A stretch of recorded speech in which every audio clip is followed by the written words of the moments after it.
আসসালামু আলাইকুম। মধ্যপ্রাচ্যের যে সকল দেশ কুয়েত, সৌদি, কাতার, ওমান, দুবাই, বাহরাইন ছাড়া অন্যান্য যে সকল দেশ থেকে দেখছেন সবাইকে ইন্ডিয়ান ট্যুরিস্ট ভিসা এবং মেডিকেল ভিসা সম্পর্কিত পর্বে জানাচ্ছি সুস্বাগতম, প্রীতি এবং শুভেচ্ছা। বন্ধুরা, আপনারা জানেন বর্তমানে ইন্ডিয়ান ভিসা বাংলাদেশের জন্য বন্ধ রয়েছে বাংলাদেশ থেকে। মেডিকেল ভিসা যাও দুই একটি খোলা রয়েছে, অনেকেই কিন্তু পাচ্ছেন, অনেকেই পাচ্ছেন না। মধ্যপ্রাচ্যের যে সকল দেশ থেকে আপনারা যারা ইন্ডিয়ান ভিসা নিয়ে ইন্ডিয়াতে যেতে চান অথবা মেডিকেল ভিসা নিয়ে ইন্ডিয়াতে যেতে চান, তাদের জন্য আজকের এই পর্বটি আমি সাজিয়েছি। আমি এই মুহূর্তে রয়েছি মধ্যপ্রাচ্যের দেশ কুয়েতে। কুয়েতের যে নিয়ম রয়েছে বাংলাদেশিদের জন্য ইন্ডিয়ান ভিসা পাওয়ার ক্ষেত্রে, মধ্যপ্রাচ্যের যে সকল দেশে বাংলাদেশিরা যেখানেই রয়েছেন সেখান থেকে কিন্তু একই নিয়মে রয়েছে। তাই আজকের এই যদি পর্বটি আপনারা দেখেন, তাহলে মধ্যপ্রাচ্যের যে সকল দেশ কুয়েত, সৌদি, কাতার, ওমান, দুবাই, বাহরাইন থেকে দেখছেন বা যারা ভিসা নিতে আগ্রহী রয়েছেন, তারা কিন্তু ভিসা পেতে খুবই সহজে পেয়ে যাবেন বিস্তারিত বিষয়টি দেখলে। বন্ধুরা, আমি এই মুহূর্তে রয়েছি পার্কিংয়ে। আপনারা দেখতে পাচ্ছেন আমি গাড়িতে বসে আছি। আমি এখন চলে যাব ইন্ডিয়ান ভিসা সেন্টারে। যারা কুয়েত থেকে দেখছেন তারা হয়তো বা জানেন না যে কোথা থেকে ভিসা নিতে হয়। অনেকে কিন্তু সরাসরি চলে যান শারকে, যেখানে রয়েছে ইন্ডিয়ান এমবেসি। আমি এই মুহূর্তে এখান থেকে চলে যাব ভিসা সেন্টারে। ভিসা সেন্টার কোথায় অবস্থিত, যারা কুয়েতে আসেন তারা অবশ্যই দেখলে অনেক উপকারে আসবে। চলুন তাহলে আমি এখন ভিসা সেন্টারে চলে যাই, সেখান থেকে জেনে তথ্যটি বিষয়টি আপনাদের সামনে উপস্থাপন করব পরবর্তীতে। বন্ধুরা, আমি এই মুহূর্তে রয়েছি ওয়াতানিয়া মার্কেটের সামনে। আপনারা দেখতে পাচ্ছেন এই সামনে কিন্তু হচ্ছে ওয়াতানিয়া টাওয়ার। ওয়াতানিয়া টাওয়ার থেকে যদি সামনের দিকে তাকান তাহলে হচ্ছে এই যে গাছ দেখতে পাচ্ছেন, এই গাছের পেছনেই হচ্ছে কুয়েতের বলদিয়া অফিস। আর এই রাস্তা ক্রস করলেই গাছের পিছনে হচ্ছে বলদিয়া অফিস। রাস্তা ক্রস করে আমি ওই অন্য পাশে যাচ্ছি ইন্ডিয়ান ভিসা সেন্টারে যাবার জন্য।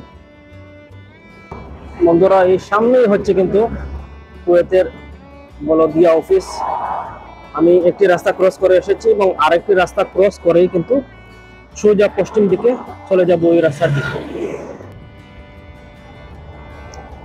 এই হচ্ছে ওয়াতানিয়া টাওয়ার। ওয়াতানিয়া টাওয়ারের পশ্চিম পাশেই হচ্ছে বলদিয়া। এই হচ্ছে বলদিয়া। আর সামনের দিকে এগিয়ে গেলেই কিন্তু চলে যাব ভিসা সেন্টারে, মানে ইন্ডিয়ান ভিসা সেন্টারে।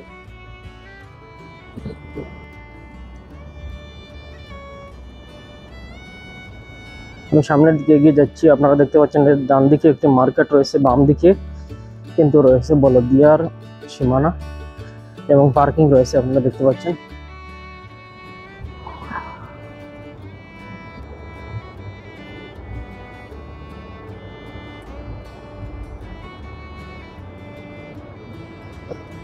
আমার সামনেই দেখতে পাচ্ছেন লাল একটি বিল্ডিং দেখা যাচ্ছে। এটি হচ্ছে কুয়েতের সিটিতে অবস্থিত ফায়ার স্টেশন। এটি হচ্ছে লিবারেশন টাওয়ার, আপনারা দেখতে পাচ্ছেন, ওয়াতানিয়া টাওয়ার যেটাকে বলে হয়।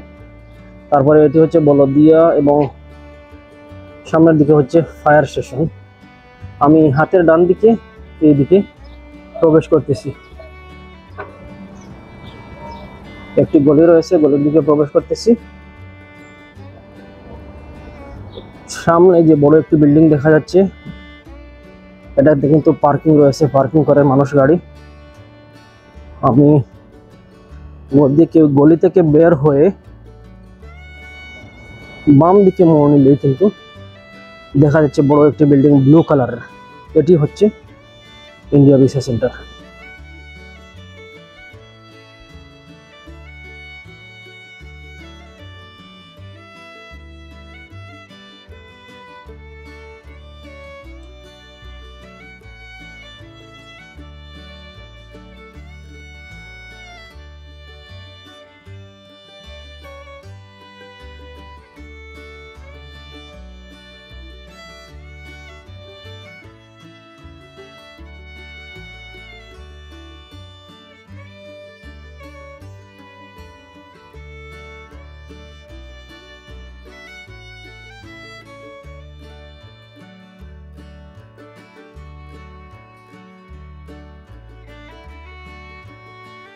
বন্ধুরা, এই মুহূর্তে আমি ভিসা সেন্টার থেকে চলে এসেছি।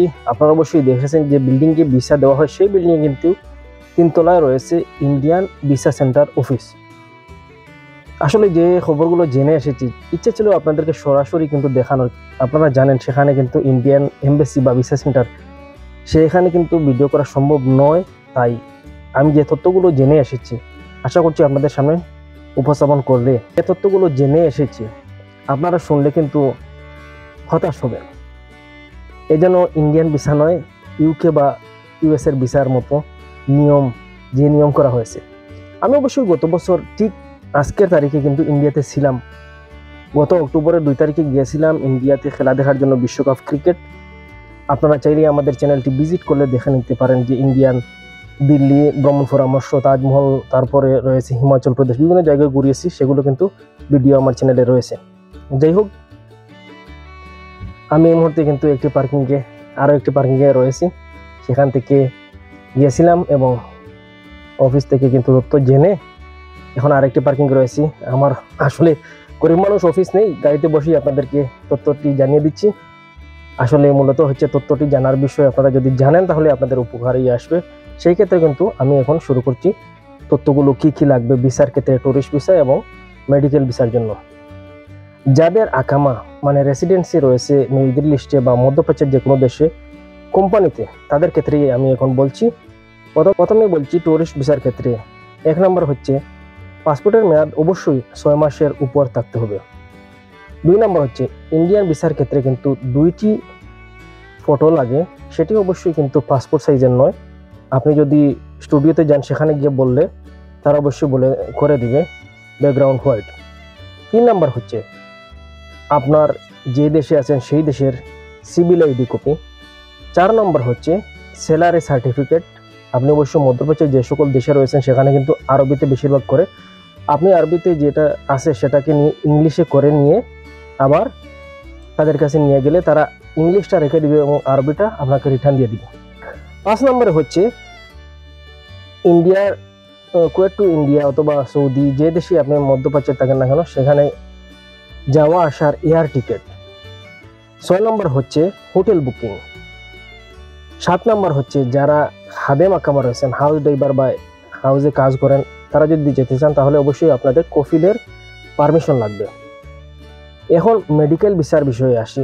যারা অবশ্যই ট্যুরিস্ট ভিসার নিয়ম শুনেছেন ঠিক একই রকম কিন্তু কাগজপত্র লাগবে, তবে বাড়তি আপনাদের মেডিকেল ভিসার ক্ষেত্রে লাগবে যে দেশে আপনি রয়েছেন মধ্যপ্রাচ্যে, সেখানে কিন্তু হসপিটালের থেকে আপনাকে একটা সার্টিফিকেট নিতে হবে ডক্টরের কাছ থেকে যে আপনার কী রোগ আছে, আপনার বিস্তারিত বর্ণনা ডাক্তার এটা সার্টিফিকেট দিয়ে দিবে। আপনারা অবশ্যই জানেন, যারা এই লাইনে রয়েছেন ডাক্তাররা, তারা বলতে পারবেন কি দিতে হবে না দিতে হবে।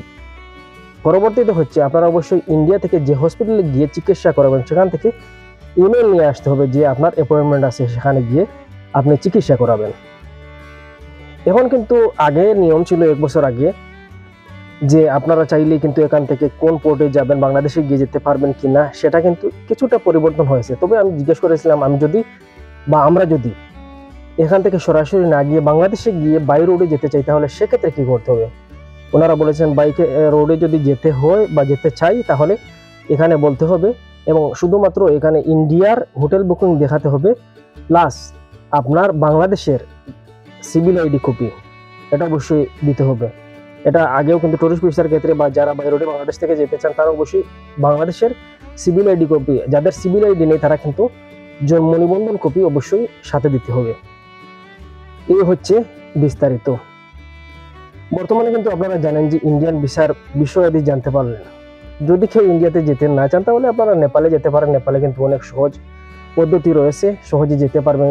শুধুমাত্র এয়ার টিকিট কিছুটা বেশি প্রাইস পড়ে, তাছাড়া কিন্তু নেপালে গেলে আপনারা ঘুরে আসতে পারবেন যারা ইন্ডিয়াতে যেতে পারবেন না। আর এই সমস্ত যে ঝামেলা রয়েছে সেই ঝামেলা যদি পেয়ার হয়ে আপনারা ভিসা নিতে পারেন তাহলে ইন্ডিয়াতে যেতে পারেন, ঘুরতে পারেন।